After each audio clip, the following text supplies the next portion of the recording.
Halo, Assalamualaikum warahmatullahi wabarakatuh. Selamat pagi, siang, sore, malam, atau kapanpun teman-teman menyaksikan video ini. Selamat datang kembali di Belajar Ngomong. Nah, di video kali ini, saya melanjutkan episode kemarin, berarti ini episode kedua ya. Nah, episode kedua ini, saya ingin sedikit menyambungkan dengan episode 1 kemarin. Ternyata ayah saya meninggal pada saat saya semester 5. Sebagaimana di video tersebut, memang betul pada saat saya semester 5, saya merasa mendapatkan musibah yang begitu berat, mendapatkan cobaan yang begitu berat, yaitu dengan kepergian ayah, dengan dipanggilnya ayah oleh Yang Maha Kuasa. Saya yakin semua orang juga ketika mendapatkan cobaan ini, mendapatkan musibah ini pasti sedih sekali. Begitupun yang saya rasakan. Tapi yang ingin saya bagikan ke teman-teman semua adalah apa yang terjadi pada saat itu, pada saat ayah saya meninggal. Mungkin untuk mengawali kata-katanya ya, untuk mengawali cerita saya, storytelling saya tentang kepergian ayah, saya mungkin awali dengan kalimat, ayah saya pergi pada saat saya melaksanakan ujian tengah semester UTS di IPB. Saya masih ingat waktu itu hari Sabtu, tanggal 28 Oktober, berarti hari Sumpah Pemuda ya. Hari itu saya melaksanakan ujian tengah semester di kampus saya. Yang namanya ujian itu kan kita seluruh alat komunikasi itu dimatikan ya, atau di silent, sehingga tidak ada notifikasi atau tidak ada pemberitahuan yang menyadarkan kita bahwa sesuatu sedang terjadi gitu. Jadi pada saat itu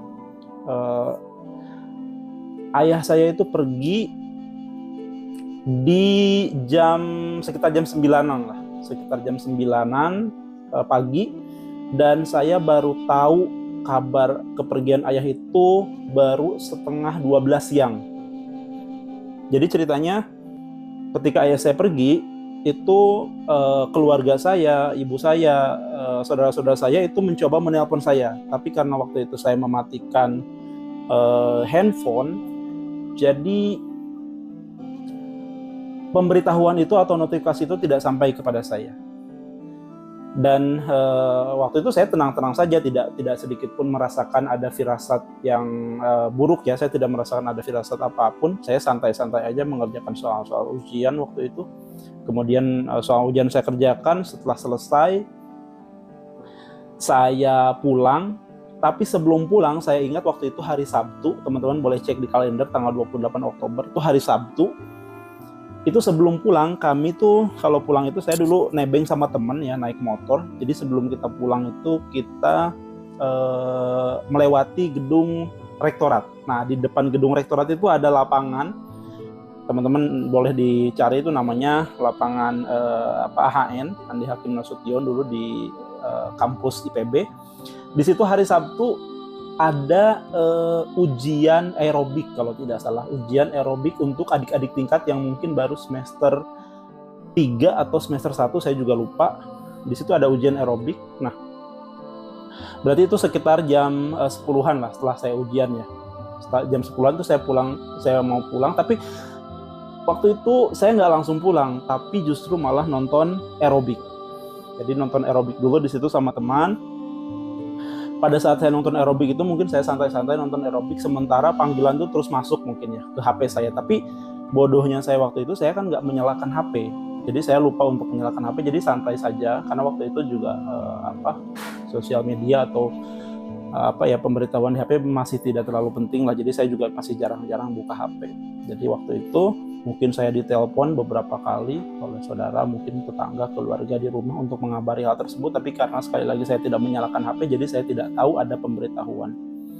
Mungkin di nonton aerobik itu lama, mungkin sampai jam 11-an lah ya. Setelah jam 11 itu saya di itu kan saya nonton tuh berdua tuh, saya sama teman saya namanya Fadis. Kalau Fadis menyaksikan video ini, Fadis boleh komentar. Itu saya berdua tuh sama Fadis, teman saya yang selalu saya tebengi motornya tadi. Itu kita nonton berdua, nonton aerobik. Kemudian ada panggilan masuk ke Fadis. Ada panggilan masuk ke Fadis, ke teman saya itu namanya Fadis. Ada panggilan masuk. Kemudian dia pergi karena waktu itu kan aerobik musiknya juga lumayan keras, jadi dia pergi agak menjauh. Kemudian menerima telepon. Saya juga tidak ada firasat apapun telepon terkait dengan telepon yang diterima oleh Fadis itu. Kemudian tak lama setelah itu Fadis menghampiri saya. Saya juga tidak ada firasat, sekali lagi saya tidak ada firasat apapun ya. Terus Fadis menghampiri saya, kemudian saya dipeluk. Saya aneh tuh, ketika Fadis peluk saya itu depan banyak orang ya, terus Fadis peluk. Saya juga agak aneh kenapa saya dipeluk ini gitu kan dalam hati ya. Terus Fadis ngajak saya agak pergi tuh, agak menjauh dari kerumunan gitu, karena kan lagi kerumunan.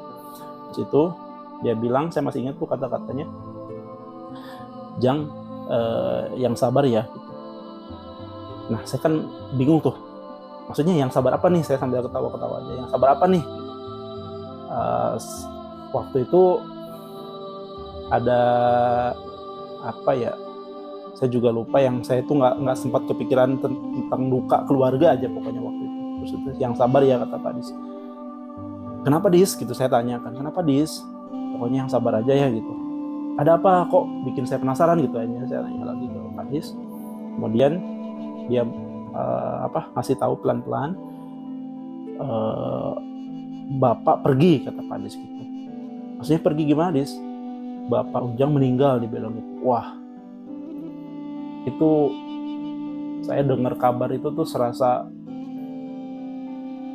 kalau mungkin bisa digambarkan dengan kata-kata itu mungkin kayak serasa disambar petir di siang bolong gitu ya. Karena sebelumnya nggak ada firasat, nggak ada sesuatu yang sesuatu yang menunjukkan atau yang menyiratkan bahwa saya akan kehilangan ayah saya.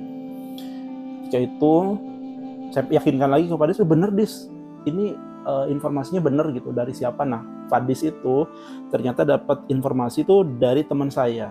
Teman saya itu namanya Suci Karisma, kalau Suci juga menyaksikan ini. Jadi Fadis dapat info dari Suci Karisma. Kebetulan Suci Karisma ini adalah tetangga desa saya. Jadi kami itu satu desa. Mungkin karena sudah diberitahu kemana-mana, akhirnya sampai ke keluarganya Suci. Akhirnya keluarganya Suci nelpon ke Suci. Suci memberitahu ke Fadis, teman saya. Fadis baru ngasih tahu ke saya, dan baru saya tahu itu setelah jam 11:30. Jadi 11:30 itu baru saya tahu. Wah, di situ saya, itu kan banyak orang ya, saya nangis tuh di situ, wah nangis. Akhirnya ada beberapa orang juga yang kenal kan, terus akhirnya pada nyamperin, terus dikasih tahu sama Fadis bahwa ayah saya meninggal. Tuh banyak yang memeluk saya gitu, yang bilang sabar dan sebagainya. Habis itu saya langsung dibawa tuh sama Fadis pulang tuh, saya sepanjang jalan tuh saya nangis aja gitu. Sepanjang jalan sampai ke kontrakan tuh, sampai saya nangis. Habis itu kemudian di kontrakan juga ada senior saya, kakak tingkat saya, ditanya kenapa Ujang nangis, lain sebagainya. Dibacain sama Fadis, orang tua saya, ayah saya meninggal. Wah, langsung saya dipeluk dan sebagainya, dikasih nasihat, dikasih motivasi untuk kuat lah gitu, untuk tabah. Habis itu saya bingung tuh di situ, nanya ke Fadis, kira-kira harus gimana ya. Terus kata Fadis, ya udah pulang sekarang. Nah waktu itu kan saya nggak mungkin pulang sendiri ya. Fadis tuh ya inisiatif mau nganterin, tapi motornya ini itu ada kerusakan lah, jadi sehingga nggak mungkin dibawa pulang ke rumah saya. Jadi waktu itu kita memutuskan untuk naik motor. Akhirnya Fadis ini nelpon ke Suci.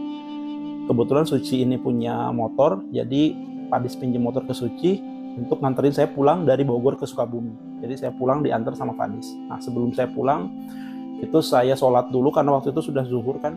Saya sholat dulu, itu kayaknya pertama kali di hidup saya, mungkin saya sholat dari awal takbiratul ihram sampai dengan salam itu saya tidak henti-hentinya mengucurkan air mata gitu, nangis gitu. Sampai sujud itu kayaknya mungkin dibilang khusyuk sih enggak, tapi kayaknya nikmat banget gitu. Sujud itu nikmat sambil nangis gitu, sambil memohon kepada Allah Subhanahu wa taala gitu. Yang saya mohonkan itu semoga ayah saya diampuni kalau memang betul kabarnya. Dan wah, banyak deh, saya itu sambil berpikir juga gimana saya pokoknya udah banyak pikiran sambil saya nangis. Habis gitu akhirnya saya setelah selesai sholat tuh sekitar jam 1, kita siap-siap dulu lah. Jam 1 itu kita pulang ke Sukabumi. Itu biasanya kalau saya pulang tuh dari Bogor ke Sukabumi itu biasanya ya sekitar 5 sampai 6 jaman lah. Kalau saya biasanya itu waktu itu tuh pulang jam 1, jam 5 itu udah sampai, berarti 2, 3, 4, 5, udah 4 jam ya. Jam 2, 3, 4, 5, 4 jam tuh di jalan tuh, wah ngebut banget ya. Saya ingat pokoknya udah nggak merhatiin kanan kiri, yang penting saya cepat ngebut sampai ke rumah biar saya bisa lihat ayah saya. Akhirnya ngebut sekitar jam 5 tuh saya sampai ke rumah. Pada saat sampai ke rumah tuh rumah udah sepi ya, udah sepi. Bendera kuning juga cuma ada 1. Di situ cuma ada keluarga dekat, paman, kemudian kakak saya, adik saya, ibu, dan tidak banyak orang. Kemudian saya pulang ke situ, saya buka rumah, saya pengen lihat ayah saya, tapi paman saya bilang, itu langsung menarik saya, paman saya bilang kalau ayah sudah dikuburkan tadi gitu sekitar jam 3 karena sudah terlalu lama nunggu gitu. Waduh, itu di situ saya itu benar-benar patah hati banget karena saya itu pengen lihat wajah ayah saya yang terakhir kalinya gitu. Berarti kalau dirunut ke belakang, saya itu sebelum ayah saya pergi itu mungkin saya 2 minggu sebelumnya itu saya pulang. 2 minggu sebelumnya kayaknya saya pulang karena waktu itu dikabari kalau ayah tuh sakit. Saya dapat kabar bahwa ayah sakit, kesehatannya menurun. Jadi saya di sela-sela libur kuliah itu saya pulang dulu ke rumah, saya pastikan ayah saya. Cuman ketika saya pulang, ayah sudah membaik lah ya. Kesehatannya juga sudah seperti normal lagi gitu. Dan karena ayah kan seperti di video sebelumnya itu buruh tani, ayah pada saat pulang waktu itu saya pastikan bahwa ya ayah sudah bisa turun ke sawah lagi gitu. Saya udah tenang lah hati saya, ternyata ayah saya udah sembuh. Ya ini saya pulang lagi ke Bogor. Itu terakhir kali saya ketemu, berarti 2 minggu sebelum ayah pergi. Itu adalah hari terakhir saya bertemu dengan ayah saya. Habis itu setelah pulang juga tidak bertemu ayah, itu saya nangis di situ ya udah sholat maghrib. Terus teman-teman saya dari Bogor ternyata nyusul dari kampus tuh, banyak teman-teman saya datang. Kemudian ya kayak biasalah pengajian malamnya. Kemudian teman-teman saya juga nginep.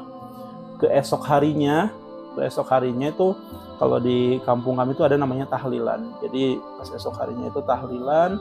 Di tahlilan itu saya sebagai perwakilan dari keluarga ya, tahlilan pertama itu saya menyampaikan permohonan maaf.